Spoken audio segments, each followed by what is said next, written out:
All right, guys, here we go. We're back at the shop. We did order push rods this morning, so they'll be here tomorrow. So we're making headway. Still got a lot to do in a very short period of time. Luckily, I was able to save a little bit of time. Did find out this was just a regular 3/8 inch NPT fitting. This is the main cam tunnel that feeds all the oil. These are the restrictors. My buddy Mike, I didn't think to ask him, but he had a set. He used to be Small Block Chevrolet, and he had an extra set laying around. So this is good news. This puts me a day ahead schedule, because what I'm going to do today is I'm going to go ahead. I've already got these plugs in it. All the oil galley plugs are in it back here. I've got the plugs back here. I'm still waiting on the ones from Brodix for the back. Apparently, I think these are number 6s, and that's a 7, and that's a 7, and that's a 7. Or maybe that was a 7. So, I don't remember. 7, 7, 7, and then 2 6s. So, wish that could have been a 1/4 inch too. I didn't try it. But I am also waiting on a snap ring for this. So hopefully we'll be good. So the only thing we're waiting on right now is the push rods and that package from Brodix. We're going to go ahead and clean everything and get the belt drive on it. This is a CV Products belt drive that we run. So I can go ahead and put this on, slide the camshaft in it. We're going to put it as dot to dot, basically 0, 0. And we're going to try to degree the camshaft. Now, the thing that I normally use to degree the camshaft, it actually slides in place of here. But since I was in a hurry, don't have time to wait, we torqued the head on it.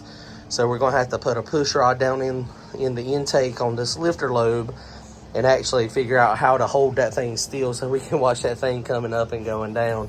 That's probably going to be interesting. I don't know if I'm going to be able to film that very good by myself out here or not. So we're going to try it though. I showed y'all the specs on the camshaft. Camshaft is not ideal for this combination, but hopefully it'll be okay. It's one of those things I can always turn the boost up. You know, camshaft design, when you're running peak everything, when you're running max boost, max heads, max turbo that you can run, you know, camshaft is critical to make sure these things make good power. But since this is a no prep car, I don't have to make tremendous power, being a little bit less efficient, I think we're going to be okay. Could be wrong. I mean, this thing might be a turtle. It might not get out of its own way with 30 pounds of boost or 40 pounds of boost. But we're going to try it because, you know, that is what it is what I could get. So let's keep getting it together, guys. We're going to put it together.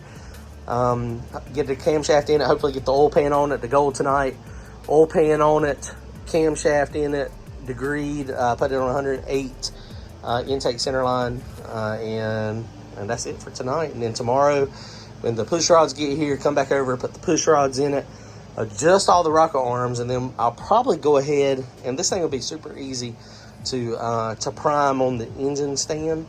So I imagine what I'm going to do is go ahead and prime it on the engine stand tomorrow, just to make sure that all this is good and my restrictors and we got oil to the top of the motor.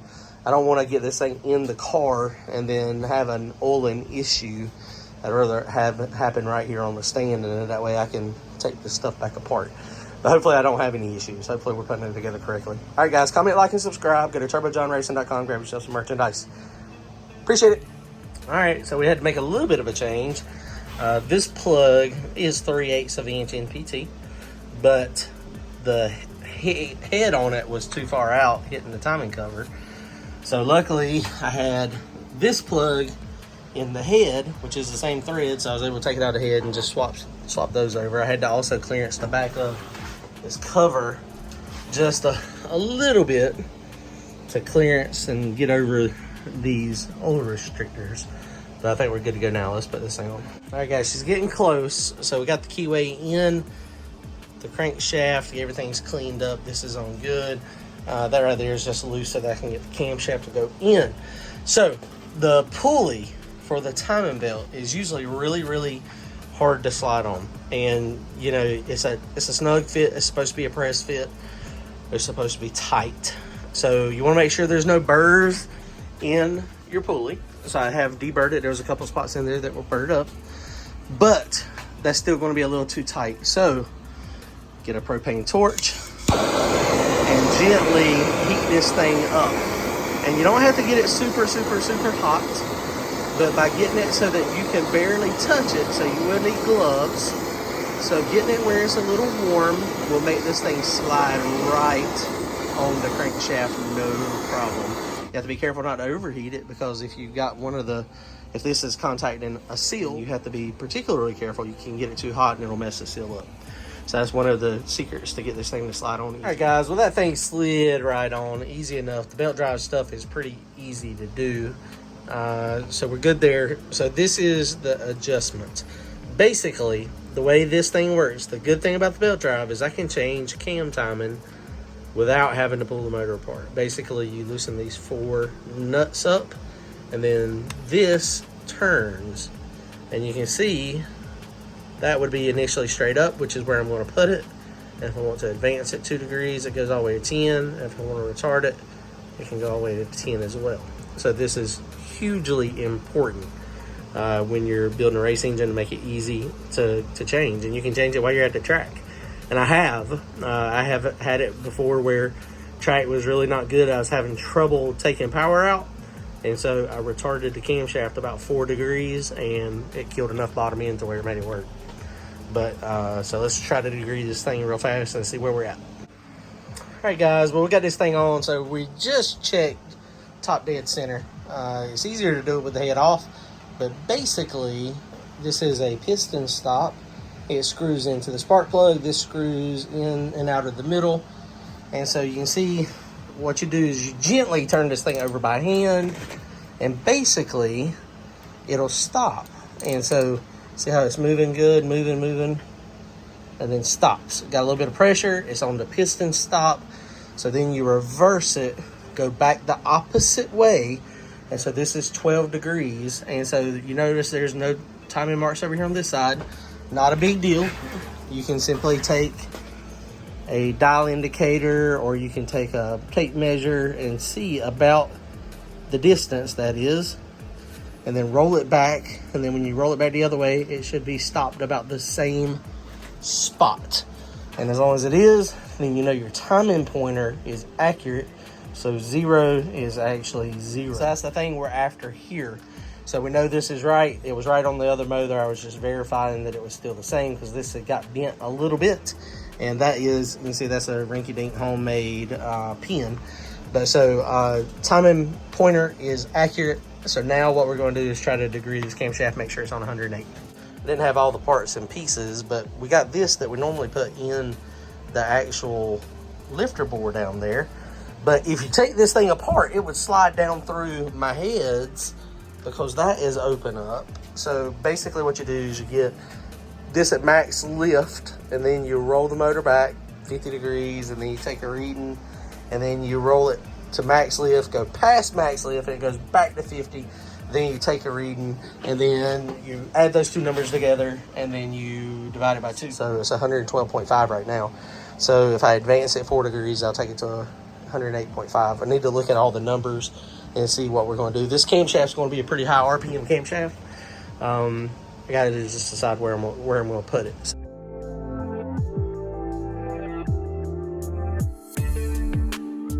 Motor is almost done. So tonight we got the last parts and pieces of the things I need to get this thing finished. Let me show you what we got. Hopefully we'll be putting this thing in the car tomorrow night, racing this weekend. Go to turbojohnracing.com, grab yourself some merchandise, comment, like, and subscribe. Thanks, guys.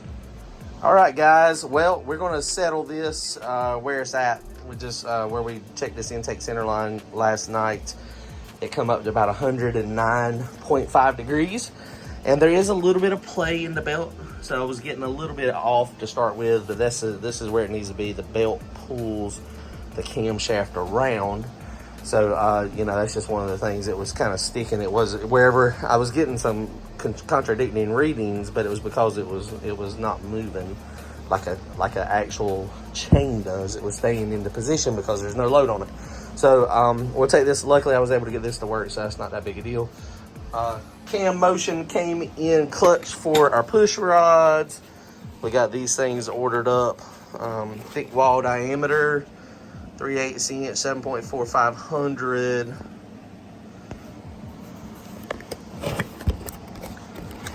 So these things are very nice. So awesome push rods. So luckily I was able to get these, find somebody that had some in stock, wouldn't have to wait a long time. I also got my stuff from Brodix. And see, these restrictors are a little bit different. They're a little less obtrusive. Now, they do have O-rings on them as well. But so, got my cam plug for the back. That looks like that's going to be fine. So we're going to put the rocker arms on it, put the new push rods in it, finish all the old galley plugs up, get all these things locked in so we don't have any issues back here. I did not get the oil pan on it last night, so we'll get the oil pan on it tonight. And then tomorrow night is going to be the deal. Tomorrow night is going to be when we're actually going to try to crank this thing up. And hopefully we can get this thing to the track this weekend. All right, let's put the rocker arms on it real fast, adjust the rockers. Basically, this stuff's really easy to do, especially when you have the intake off. Super easy. And I do have the offset push rods on the intake. I mean, it just really makes a difference. Even though these are, you know, not raised runner intake ports and they're not moved over a lot. I guess they might be moved over some. I mean, because if you look at it from where it would normally be, the push rod pinch would be right there. I don't know if they are or not, but they're just box stock, whatever the 210 profiler heads are. I don't think they're moved over any, but they can't be because they use a factory intake. But basically, just go through the firing order on this thing. If you rotate it 90 degrees, whatever the firing order is, I got to look it up because I can never remember what firing order is. So when these are on the base circle, you put these on, and you just go down through the firing order. Move it 90 degrees at a time, and then you'll be set. So let's stick these on real quick. All right, guys, rocker arms are on and adjusted. So this is an aluminum block, aluminum head. Cold lash is always different based on if you have an iron block, aluminum heads, iron block, iron heads, aluminum block, aluminum heads. So we got these at 12 thousandths, and these are going to grow.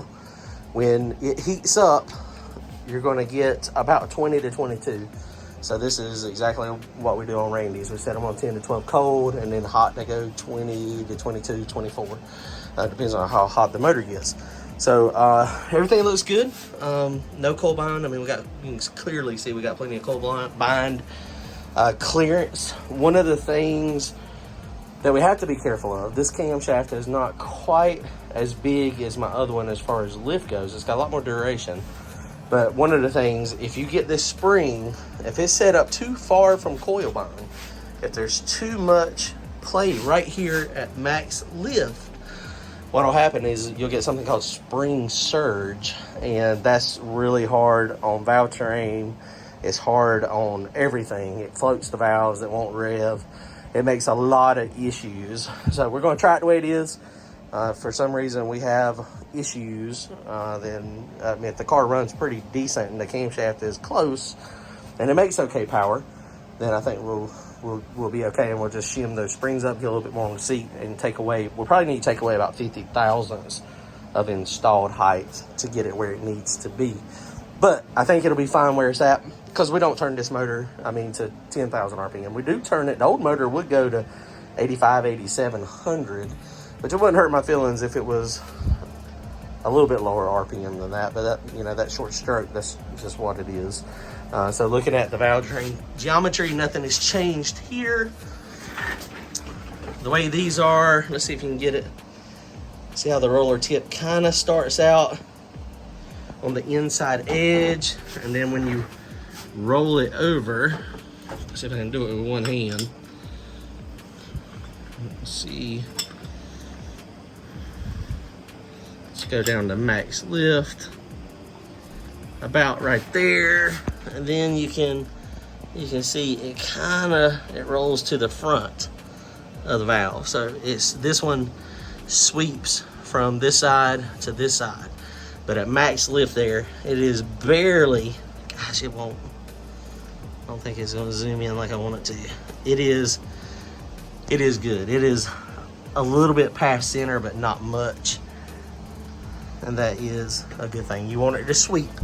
And when you buy these rocker arms, I know this is a mix match set, but as long as they look different, but the pivot point is the same, and the pivot point and the ratio is what the biggest thing is, which not all of these are the same. See, that's a 1.5 on this exhaust, so that exhaust right there is actually going to be a little bit less lift than the rest of them.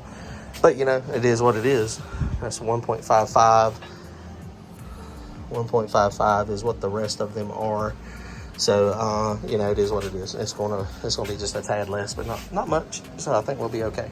So, all right, guys, well, I'm gonna roll it over, put the oil pan on it, and tomorrow night we'll be getting this thing installed. All right, guys, later. Comment, like, and subscribe. We'll see y'all soon. Later.